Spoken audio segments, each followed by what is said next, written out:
Hello, everybody. I'm Jehron Petty, founder and CEO of ColorStack.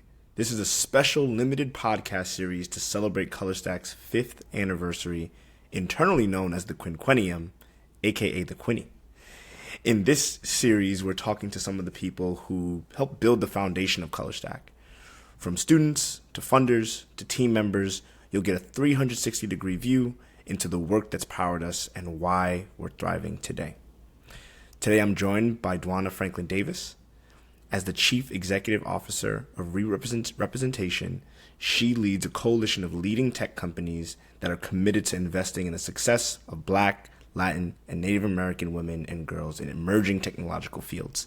New mission statement, made sure I've incorporated that. Yes. With over 15 years of experience in the technology industry, she has a passion for advancing diversity and inclusion, as well as delivering innovative digital payment solutions to customers and partners. Welcome, Dwana. Thank you. It's an honor and a pleasure to be sitting here with you. Of course. Can you believe it? It's been 5 years of ColorStack? I don't even know where that time went. No, I can't believe it's been 5 years. It feels like yesterday. No, seriously. Well, speaking of time flying, let's talk about your early career before we get into the new stuff. Kind of what was younger Dwana doing? What was she excited about? Where was she heading before kind of giving back, this kind of era of giving back and leading Reboot?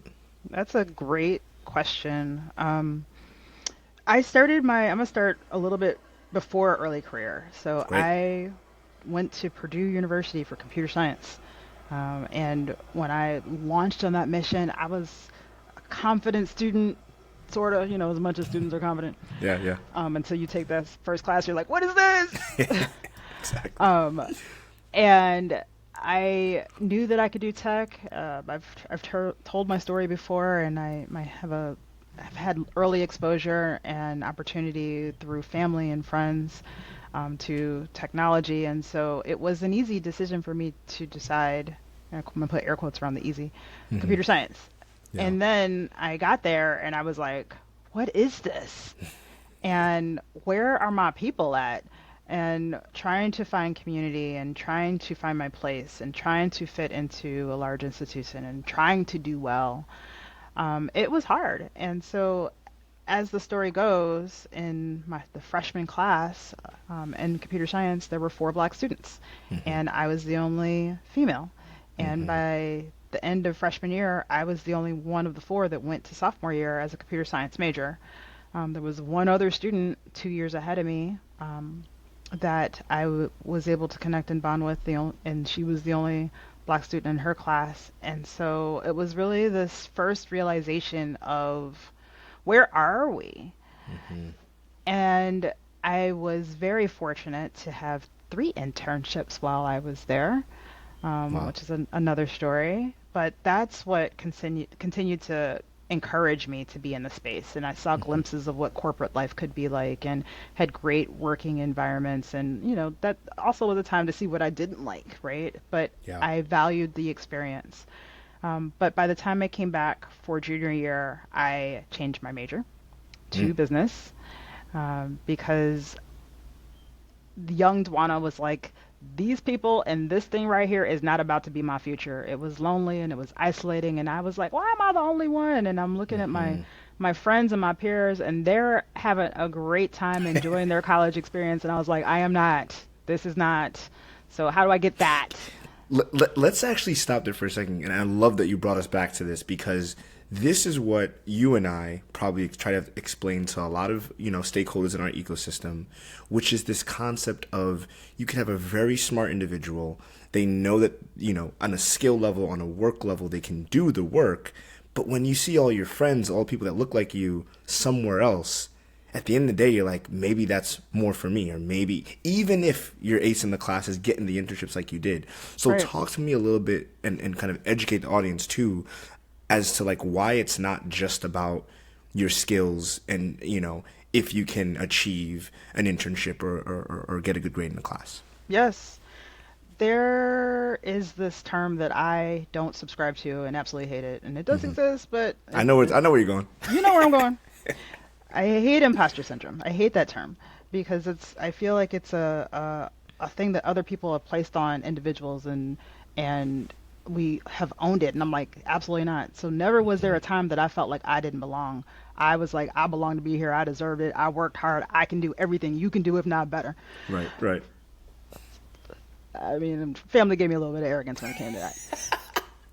But so it was never that I felt like I couldn't do it. It was the question of whether I wanted to. Mm-hmm. And when we think about spaces, there's isolation is real, and community and the need for community and the need for connection is real. And that was what I was missing. And I was like, I can graduate with this degree, but for what and for why? And so I couldn't see in that current space, even though I had seen it on my internships, what life could look like. What I didn't want was the environment that I was in school to be the rest of my future. Mm-hmm. And what I didn't see was real additional examples outside of my internships of what could be. I didn't have the, no, girl, you can do this. I didn't have the, and these are the communities that will support you once you get here. Yeah. So that's one of the reasons why I love ColorStack so much. That was one of the reasons why and so many of the organizations that Reboot supports, community is a huge aspect of that. There's the saying, if you see it, you can be it. And it's real. We need to be able to see ourselves in the places we aspire to be. Yeah, yeah, totally. That's that community piece, I feel is underestimated, especially in a philanthropic space. It's not, it's a little bit less quantifiable. You can't do your RCT tests that a lot of traditional funders look for and things like that. So how have you and how have you advised orgs in our space on making the case for community? Ooh, I don't know that I've advised on making the case for community. I know that I invest in organizations that focus on community, especially as it relates to students that are different in places where they're minority. So now we're going to base it on data, right? So we're going to talk numbers to people. Let's do it. And so numbers. And so in 2016, Black, Latina, and Native American women were 4% of the graduating population, and that number was down by 33% from the previous decade. So Reboot focused on what data showed as the least represented in the tech talent pipeline. And there's a saying that says rising tides raise all ships. And so by us focusing on the least represented, we were enhancing opportunities for all women, for all people of color, for everybody in the tech space. Because guess what? Everybody wants community, not just one person or one kind of person or one demographic wants community. So how are we creating the spaces where everyone can thrive? I think that by me talking about it and supporting organizations like ColorStack that embody it and exemplify it, and by the students saying, this is what has helped me. And I love when I meet a student and they may or may not know that Reboot is behind or supports an organization, but when they're like, because of this, I am not. Or what I love are what we call the super scholars. So any student in a Reboot funded program is a Reboot scholar. And so the super scholars are like, I'm in this, and I'm in this, and I'm in this, and I'm in this. They're in everything. And they're amazing because of all of the programs they get to participate in. And they have found their people. They've found their people. They've found their support. They have found the energy and the motivation to go through and together. Yeah, yeah. That story, it seems like weaved into that is like really just storytelling, right? Like when you hear the fact that these orgs and this community is core to someone's success, it's hard to debate that, right? It is, and when you have leaders that have lived experience like you, like me, in the space, we are the storytellers, and we have to. When you invest in leaders, that's what Reboot does. We believe in causes, and obviously we have our mission. But we also believe in the leaders that we support. And when you invest in leaders and how they lead and trust them to lead, that trust-based philanthropy, that's a big deal as well. 100%. So going into, so I actually didn't know or didn't remember the CS to business change in your undergrad career because I knew you ended up back in technology. So I didn't even think about that.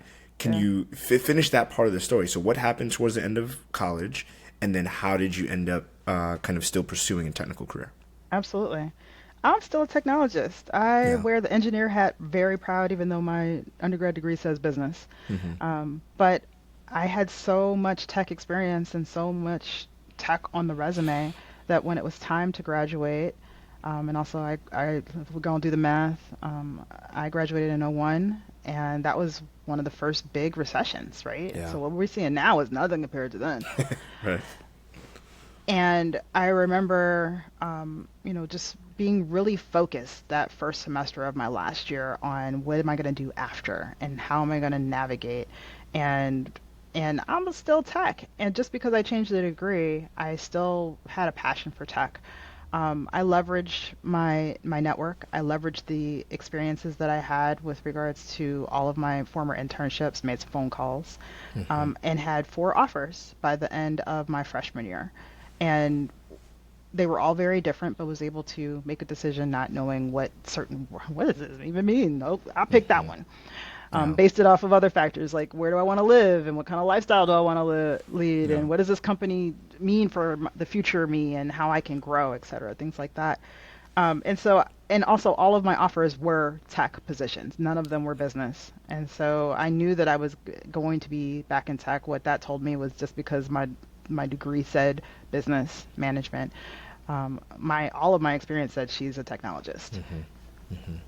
That's So great. it launched me back into a career in tech, and I have had a long, amazing weaving through of journey. Yeah.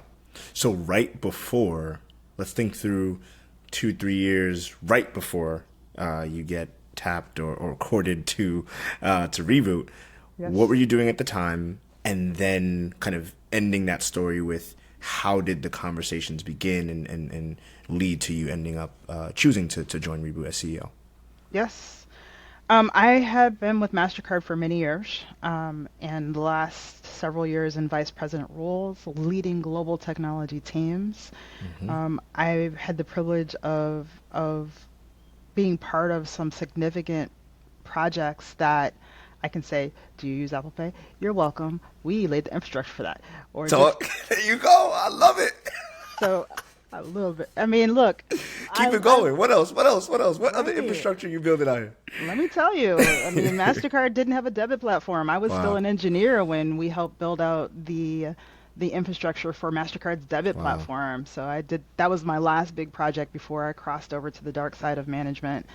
Um, but just and then we maneuvered into employee engagement and employee experience, so digital employee engagement, employee experience, and I was responsible for rolling out what we would now call Microsoft Office 365 globally. So we went from I'm gonna use terms that normal people are like, "What is she talking about?" But we 3C communications, and so in layman's terms, we had physical phones on the desk, and we went to voice over IP. So we Yeah. were the Zoom before its time.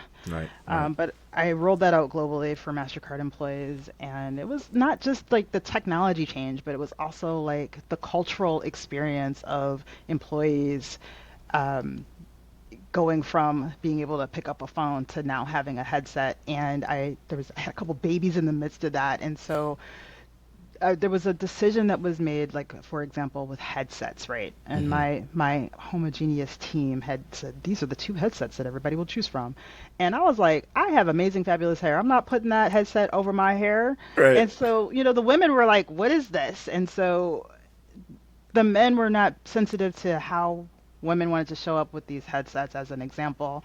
But our CEO at the time, Ajay Benga, he's Sikh, and so he wears a turban. And so I was like, Ajay gonna wear a headset? How's Ajay gonna put the headset on? But Yep. though I had experiences of how do we incorporate diversity of thought with our diversity of leadership so that we can serve all of our employees. And so Yeah. it was constant battles of little wins that led me to how do we help people. And so I've always had an amazing career of where tech and innovation and strategy intersect with how do we help people or what do we provide people, and that is like my happy spot. Yeah. Um, That's incredible.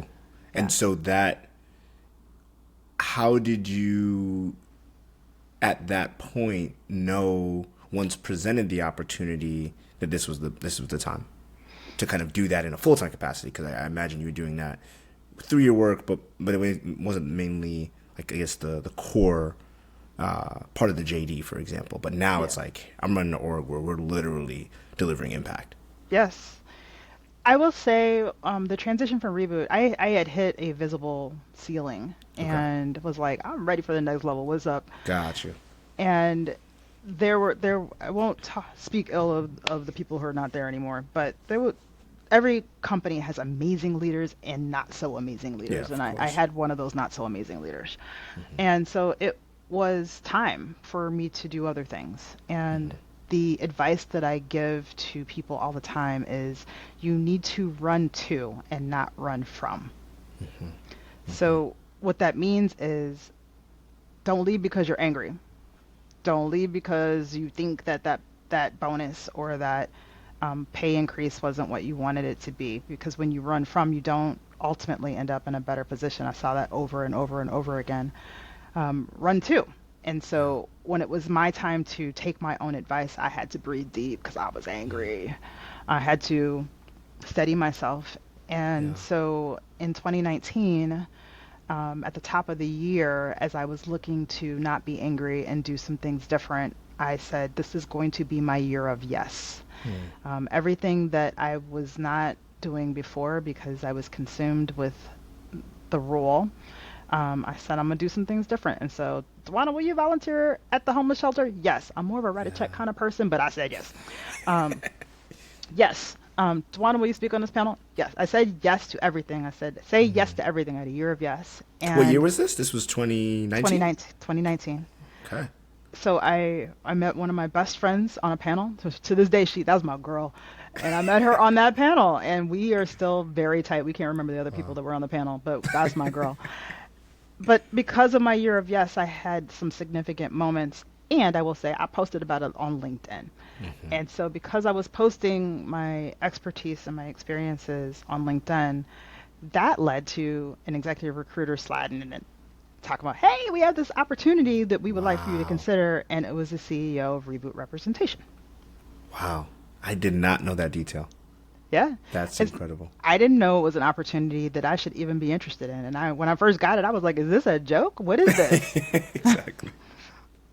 Do you have a lot of the details in that DM, or did you find out the details once you like got on a call or something? No, they sent it. It was Oh, they just told you what it was. they sent the job description and all the Wow. stuff, and I was like, Yeah. what is Yeah. okay? And it's corporate can be considered, well, my cushy corporate job is what I call Yeah. it, right? Yeah, yeah. And because you got a steady paycheck and you know where your money's coming from, and I'll give me some long-term incentive all the time. I'll take it, some Yeah. stock. Yeah, exactly.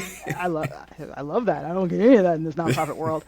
And so just leaving and leaping from corporate to nonprofit can be a very scary thing.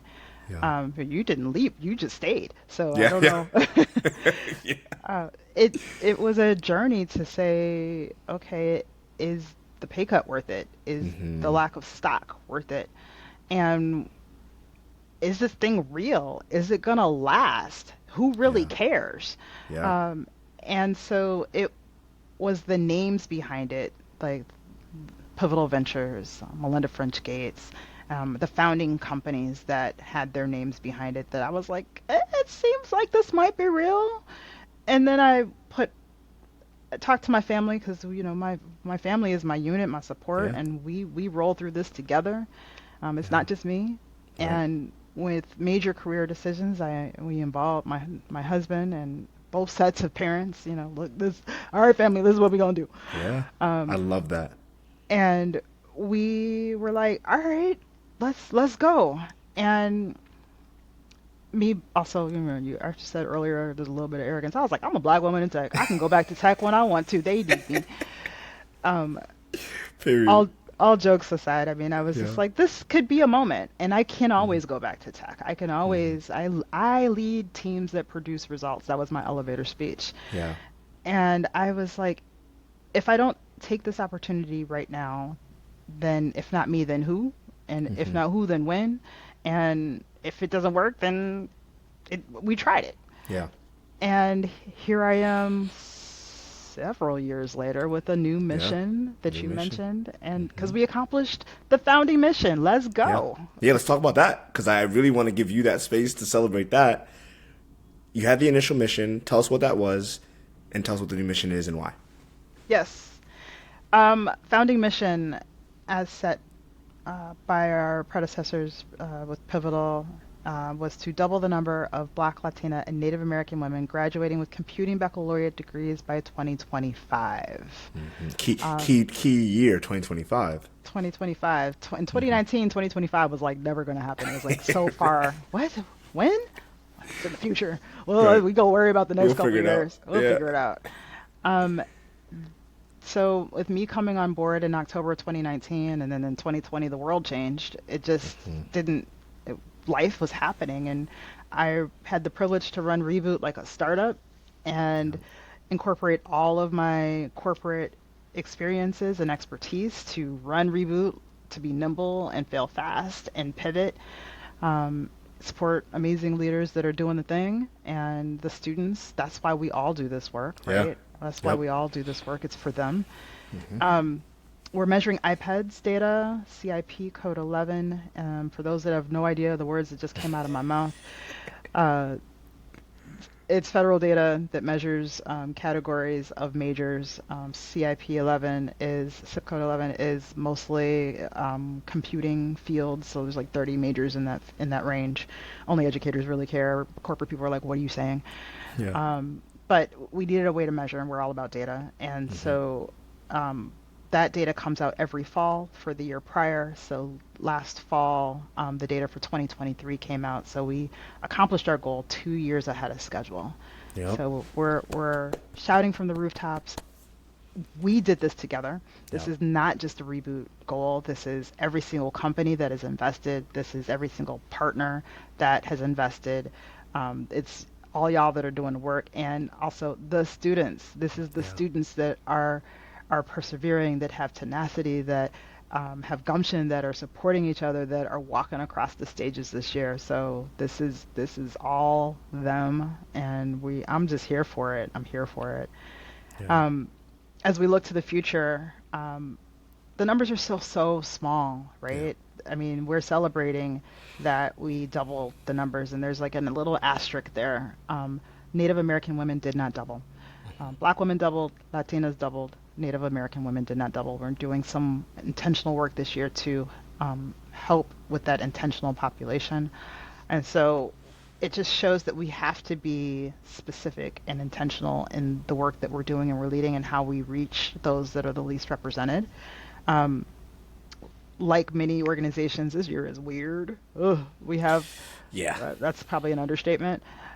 We have less funding to give this year as compared to previous years, and so we want to make sure that we're able to make the most impact and create changes that are going to be lasting. Yeah. So we'll be investing in regions and cities and the ecosystems that are both in high school and post-secondary, leading towards degree attainment to and through emerging technological fields. So we want to care about this portion of the Yeah. pipeline. You know, when there's a debate over pipeline or pathway. Yeah. Um, Yeah. but Both are safe here. both are Xavier. So with our first mission, we were following the class of 2025, and when we launched, they were in high school, and then they moved, obviously. Some of our funders were like, but thought we were invested in high school, and we were like, we were when they were in high school. Right. So all of the funders didn't necessarily like the model, but we became experts in our approach and what was needed and necessary for interventions. And so we want to build on what we've learned. We want to build on the relationships that we've Yeah. established, both nationally and in specific cities, to go deeper to impact the students that are coming behind. Totally. Exciting. It's exciting stuff. Congrats again on achieving the milestone earlier than expected. Thank you. And congratulations to you as well, because Thank you. y'all played a role in that. For So sure. For sure. We appreciate your support.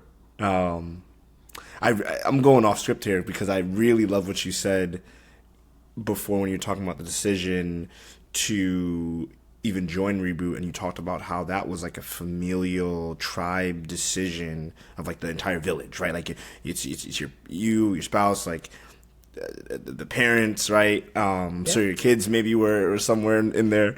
Talking about the value of family and community as that unit at that level for you and your career, personal life, and anything else that you kind of orient that around.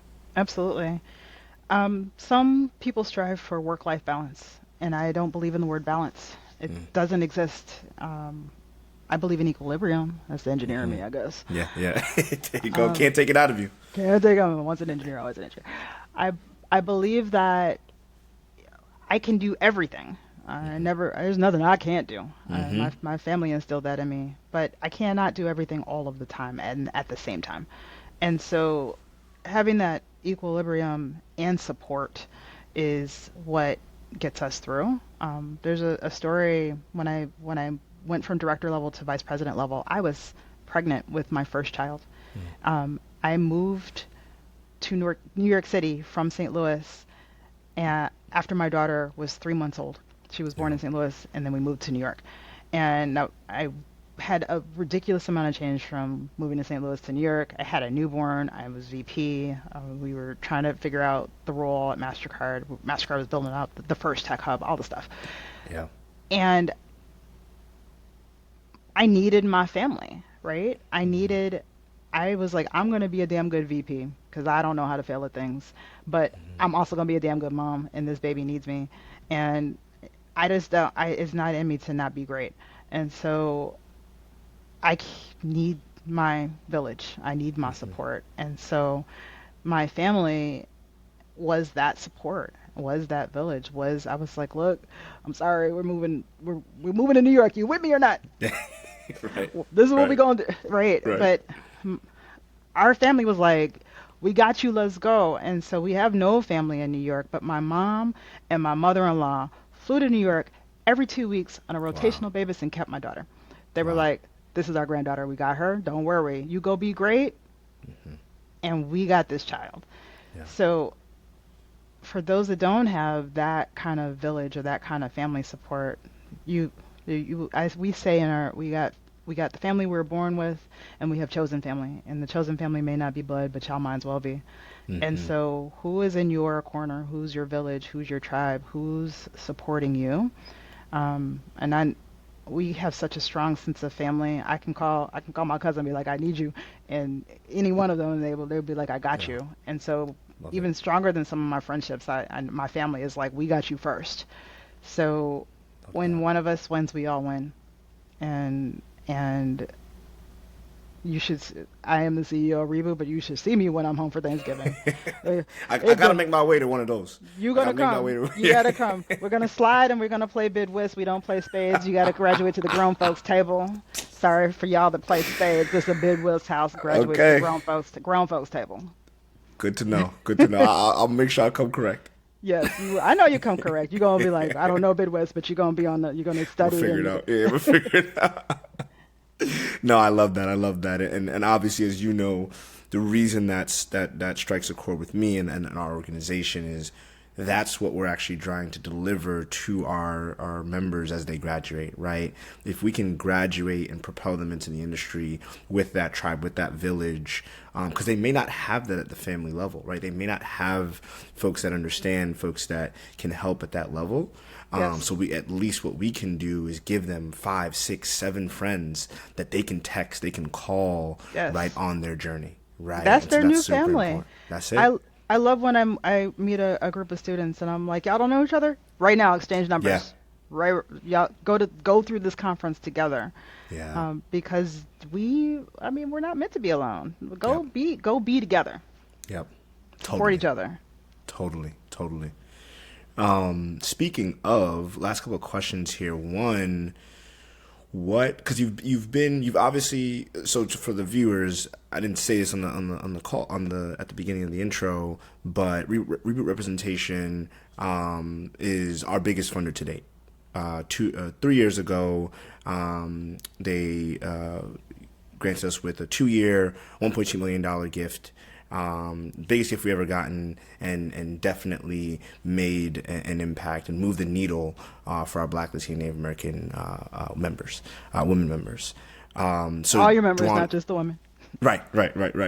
Especially the women, but all the members. Right, of course. Right, what was it? The rising boats lift all tides. What was the Rising phrase? tides, raise all Rising ships. tide. Yeah, I did it backwards, but That's they know. So you've been in and around our community for years. You've supported us. You've been in community with our students in person, in different places. What stands out to you the most about the ColorStack community? What makes us special, and kind of how we've played our role in this ecosystem? The ColorStack community is so special to us. I just like watching from afar. The students may not even know about Reboot or about me, but they know you. You are Yeah. local celebrity to all of them. They love you so much. And I love that for all of y'all. Yeah. It's such a pride for the students to have ColorStack as a community. We were at Afrotech this past fall, Yep. and we had that student event, and there was a whole group that had jackets, and I was like, Duran, you were like, I don't even have that jacket. I mean, just the swagger and the heart that went into the pride of them saying we got it, and where's my jacket at? I mean, I want my ColorStack. Right. But there's Coming so soon. Right, coming soon. And dot in the mail. They watching them be with each other. I can be the auntie and just sit on the side and be so proud. And at that same event, I did grad school at WashU, and I randomly met the WashU students, and that was, Yeah. that's my heart right there. They know that if they need me, I got them. Yeah. So And you saw them the following week, right? yeah, I was going to St. Louis the following week, and Yeah. they followed up, and I was able to connect with them, and Yeah. it was great. And so just having the students be able to see you and I as a potential path, and being able Yeah. to share journeys, and there are many examples of successful stories that they can look to say, okay, maybe that's a path that could be for me. Not more than just you and I, yes, but also there's so many more. So just being able to point them to visible representation of what can be able to support them in their journey and capacity, and as a sounding board. The students continue to make me so proud. I don't have any one moment, but because that's Yeah. one of my favorite things is to connect with students. And so I will continue to say the students continue to give me energy, continue to give me life, continue when I'm like, this work is hard Yeah. and outside sucks. And I don't know what's happening in DC, but when I meet a student and I hear their story, I'm like, this is why. Okay, let me just keep going. Yeah. Totally. That's my response to when people ask me why I keep doing it. Just seeing the students succeed. No new success story gets old for me, and I'm sure Yeah. the same for you. Same. You meet another student, same. It still feels like the first one. Yeah, I mean, Yeah. I want more, and also I need y'all to be the role models for my kids. Right. Still got lots of work to do. If you see me with McKenna, because I tend to drag her to Yeah. events, just grab her, scoop her up, and be like, "Let's go." I got you. I haven't met her yet, but I got you. Yes, yes. I Grab love that. McCray, grab them, and be like, "We got you. Let's go." For sure. So parting words to ColorStack members as they graduate, and ColorStack as an entity. One, as an entity, what's one thing, we're 5 years in, looking ahead for our next 5 years, what's one thing that you hope ColorStack never loses? And then to our members graduating in undergrad, that one piece of advice as they navigate, one, an uncertain job market along with technological advancement, just all the things that are going on in this world. What's one piece of advice you have for them? Whew, so many things. For ColorStack, as an institution, keep community as a core and at your heart, because we need to continue to support each other, and students, y'all got this, right? Your your differences and your experiences are your superpowers, and the the tech world needs you. Society needs you. We need your innovations and your minds and your spirit. So keep going and know that we support you. We're excited for you. This year is especially exciting for Reboot because we're going to graduations. We're celebrating the students. We Yes. have graduation events. So if you get an invite to a Reboot graduation event, go Go to it. Go. go Do to you know it. any of the cities off top? You wanna plug any of those? Yes, Atlanta is coming up next week. Next week on what's the date? Next week is Oh the dang, this episode's not gonna air till okay. after. Ah man, Okay, it might sad not work face. out. Miami, Miami will be in May. I don't know the date, but if we're sending out constant communications, the ColorStack team will send out communications to ColorStack. Pay attention to the notifications that come out and sign up for Yes, the stuff. yes, all the things. Sign up for everything. Sign up for everything. And Reboot will be at the Stacked Up Summit 2025. Yes, we'll be So there. that is a exciting thing we're looking forward to. A little breakout session, a little luncheon, Yeah. a little bit of everything. Yes, come I'm tell us your excited. stories. We want to hear them. Yes. Sounds great. Cool. Well, thank you so much, Dwana, not only for your time today and sharing your story, but for all of your support from day one, even before we were officially working together. So really appreciate you. Absolutely. I'm gonna say, keep doing what you do. Thank you. You're doing an amazing job. I got proud auntie energy and am so thrilled about how you were leading this amazing organization. So I also give kudos to you. Thank you so much. Thank you, thank you, thank you. All right, y'all. That's it for today's episode of our special limited podcast series celebrating 5 years of impact, community, and growth at ColorStack. Thank you so much, and stay tuned for the next episode.